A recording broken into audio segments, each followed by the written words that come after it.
O cessar-fogo entre o Irã e os Estados Unidos acabou. O que alguns esperavam ser o início de um período de estabilidade no Oriente Médio voltou a ser um cenário de caos.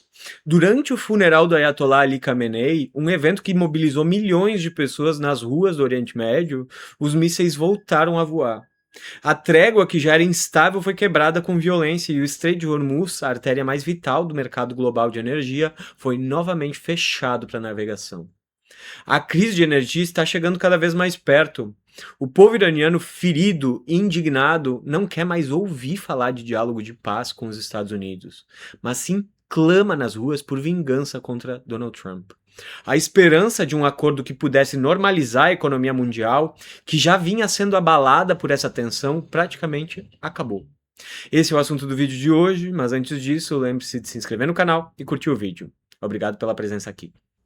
Desde o ano passado, ficou cada vez mais claro que a operação de guerra conjunta dos Estados Unidos e Israel contra o Irã não estava dando certo. A estratégia planejada tinha alguns pilares fundamentais e todos eles falharam. O primeiro objetivo era decapitar o governo iraniano. A ideia era matar altas autoridades, causar convulsão interna no país e tornar o país ingovernável, transformando o Irã em um novo Iraque ou Afeganistão. Países que por anos foram sinônimos de caos e instabilidade. Muitas autoridades iranianas de fato foram mortas, incluindo o líder supremo do Islã xiita no Irã, o Ayatollah Ali Khamenei. No entanto, o governo iraniano se manteve estável. A estrutura de poder mostrou-se resiliente, demonstrando que o país estava planejado para resistir ao ataque ocidental. O outro objetivo era destruir a capacidade nuclear iraniana. Impedir que o Irã tivesse acesso a armas nucleares sempre foi uma das pedras angulares da política externa norte-americana na região. Porém, apesar de anos de sanções e sabotagens, além de um ataque direto com armas poderosíssimas sobre essas bases nucleares, o programa nuclear iraniano continua ativo e a possibilidade de o Irã se tornar uma potência nuclear hoje é mais real do que nunca. E por fim, outro objetivo era reduzir a capacidade missilística do Irã. A intenção era impedir que o país ameaçasse o Estreito de Hormuz, garantindo um fluxo livre de petróleo. No entanto, como vimos nos últimos dias, essa capacidade não apenas foi mantida, como foi usada com precisão para fechar o estreito novamente. Em todos esses objetivos, Trump e Netanyahu falharam. A estratégia de pressão máxima não surtiu o efeito desejado. Pelo contrário, fortaleceu o eixo da resistência e criou um novo cenário geopolítico que os norte-americanos não estavam preparados para enfrentar. Como resposta, o Irã retomou uma postura de confronto que vinha sendo cultivada desde a Revolução Islâmica de 1979. Foi naquele ano que o povo iraniano expulsou os britânicos e os norte-americanos do seu território e nacionalizou o petróleo do país. Desde então, as lideranças religiosas e civis iranianas têm se preparado, com uma paciência histórica, para o objetivo de expulsar os Estados Unidos do Oriente Médio. Assim que foi atacado, o Irã revidou com força. Boa parte das bases norte-americanas no Golfo da Pérsia foram destruídas ou severamente danificadas pelos mísseis iranianos, principalmente no Bahrein, no Kuwait, no Catar e nos Emirados Árabes. No entanto, o Irã agora entendeu que expulsar os Estados Unidos militarmente não significa automaticamente obter a soberania. A única maneira de vencer os Estados Unidos é acabar com seu controle financeiro sobre o comércio internacional. E para isso o Irã precisa desligar a conexão entre o dólar e o fluxo de petróleo do Oriente Médio. Existe uma diferença entre ter poder militar e ter controle econômico sobre os recursos energéticos que movem o mundo. Quem detém esse controle hoje é os Estados Unidos, porque o mercado de petróleo é todo ele negociado em dólares. Ao fechar o Estreito de Hormuz, o Irã provou algo muito mais profundo. Ele demonstrou que não vai mais apenas buscar a retirada norte-americana do Oriente Médio, mas sim se estabelecer como uma nova potência regional no Oriente Médio que estabelece as regras. E a chave para esse poder não está apenas no campo de batalha, mas no poder para estrangular a economia global, que hoje é liderada pelos Estados Unidos. O controle sobre o Estreito de Hormuz é possivelmente a arma mais poderosa que um país já deteve contra a influência norte-americana em muitas décadas. É a materialização da luta contra o que muitos chamam de escravidão financeira. Ao longo dos últimos 40 anos, os Estados Unidos expandiram desmedidamente seu poder militar ao redor do globo. Mas o verdadeiro alicerce do seu império sempre foi o dólar. Eles forçaram o mundo a usar dólar como moeda de troca para todo o comércio global, principalmente porque todo mundo precisa de petróleo para a economia andar. Negociando petróleo em dólar, a economia do mundo fica presa ao dólar. Mesmo com a desindustrialização dos Estados Unidos, que aconteceu nos últimos 40 anos, o poder do dólar se manteve porque quase todo o comércio de petróleo do mundo era feito em dólares, graças a um acordo de proteção dos Estados Unidos sobre a Arábia Saudita, que já tem 50 anos. Mesmo a indústria chinesa, gigantesca e pujante, precisa de dólares para comprar petróleo do Oriente Médio.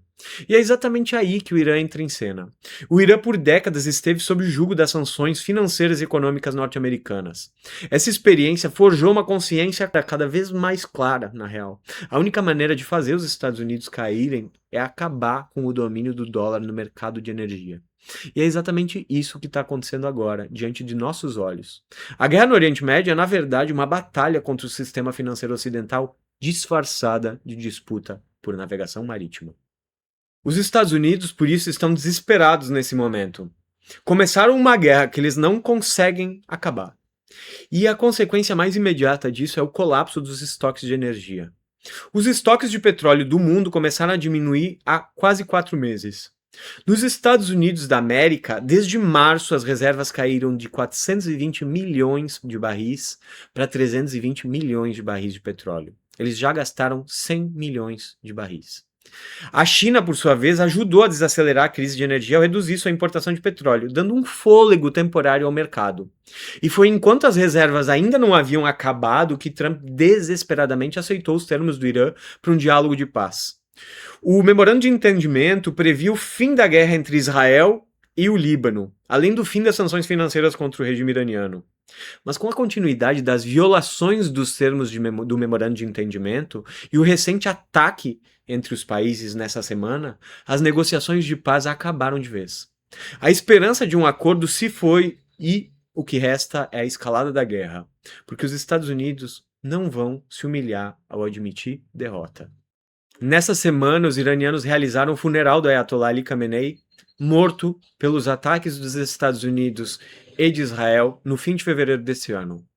Milhões de pessoas se reuniram em várias cidades do Irã e do Iraque para se despedir do líder religioso assassinado.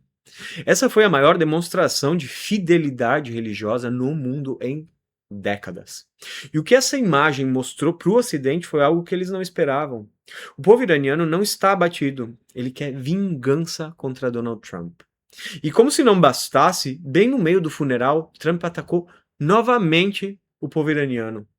Não tem como não achar que essa afronta foi de alguma maneira proposital. Uma ofensa direta à fé do povo iraniano. A falta de entendimento das consequências das ações pelos norte-americanos diante da cultura muçulmana xiita é apavorante. Eles tratam a guerra como um fenômeno meramente geopolítico e as lideranças como líderes militares, mas para os iranianos é também uma questão de fé, honra e resistência espiritual. Esse ataque reacendeu a chama da Revolução Islâmica após mais de 4 décadas.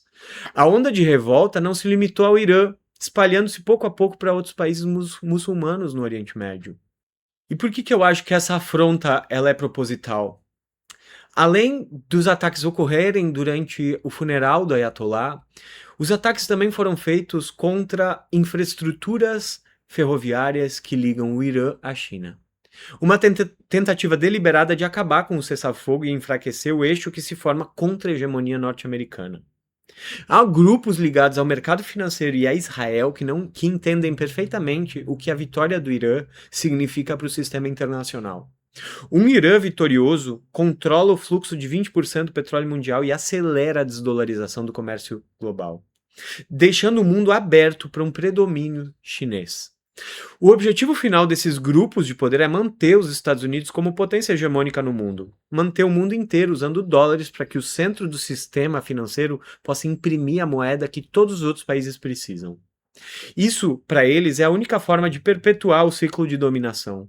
Eles se beneficiam com esse controle por estabelecer uma forma de escravidão financeira nos países periféricos, porque a dívida em dólares aprisiona o desenvolvimento dos países aos interesses das elites no centro do Império Norte-Americano. Assim, os ataques desesperados contra o Irã nada mais são do que ações de uma elite internacional que entendeu o poder que o Irã ganhou com o fechamento do Estreito de Hormuz. Eles precisam fazer o Irã cair. Precisam evitar a qualquer custo que o eixo China, Rússia, Irã vença essa nova Guerra Fria que estamos vivendo. O controle do dólar sobre o petróleo é o último bastião do poder norte-americano. Eles não têm mais a capacidade industrial para vencer a competição comercial com a China. Eles sabem que se o dólar cair como moeda de troca internacional usada pelo mundo todo, todo o privilégio de ser riquíssimo em dólares no centro do império desmorona. Os ricos de Nova York, os ricos de Londres vão ficar muito mais pobres. Por enquanto, a estratégia iraniana parece ser a de esperar até que os estoques de energia acabem e a economia mundial desacelere. As previsões são alarmantes. Em agosto, provavelmente os Estados Unidos terão que parar de retirar petróleo de suas reservas estratégicas para segurar os preços do diesel e da gasolina. O país não pode ficar com estoques menores de 250 milhões de barris, porque isso deixaria os norte-americanos sem energia para um cenário de guerra mundial contra a China. Quando a economia desacelerar por causa do fim das reservas, e ela vai desacelerar, a bolha da inteligência artificial que inflou as bolsas de Nova York pode estourar. Os sinais já estão aí. Até mesmo o Banco de Compensações Internacionais, uma das instituições financeiras mais conservadoras do mundo, já avisou que há sinais claros de crise no mercado de ações nos Estados Unidos. Agora, o governo iraniano tem mais incentivos ainda da sua própria população para continuar a fechar o Estreito de Hormuz. Porém, a população, eufórica com a percepção de vitória no Estreito de Hormuz e enraivecida com a morte do seu líder religioso, pressiona por uma ação mais dura. Se a paciência ou a cólera vai vencer, veremos nos próximos dias. A resistência do Irã nesse momento está fazendo a chave da história virar. É algo impressionante se está observando nesse momento. Estamos vivenciando a queda de um império e, como todas as quedas, ela deixará um belo estrago enquanto acontece. O mundo que conhecíamos está se desintegrando e um novo, ainda incerto, está nascendo. Agora eu quero saber de você aí em casa. Você acha que o governo do Irã vai atacar os Estados Unidos com mais força, como a população iraniana quer, ou que vai continuar esperando com paciência até que a crise de energia chegue ao seu ponto máximo? Eu vou deixar o QR Code aqui do lado se você quiser ajudar o canal a crescer de modo independente, livre de interesses corporativos. Muito obrigado e até a próxima.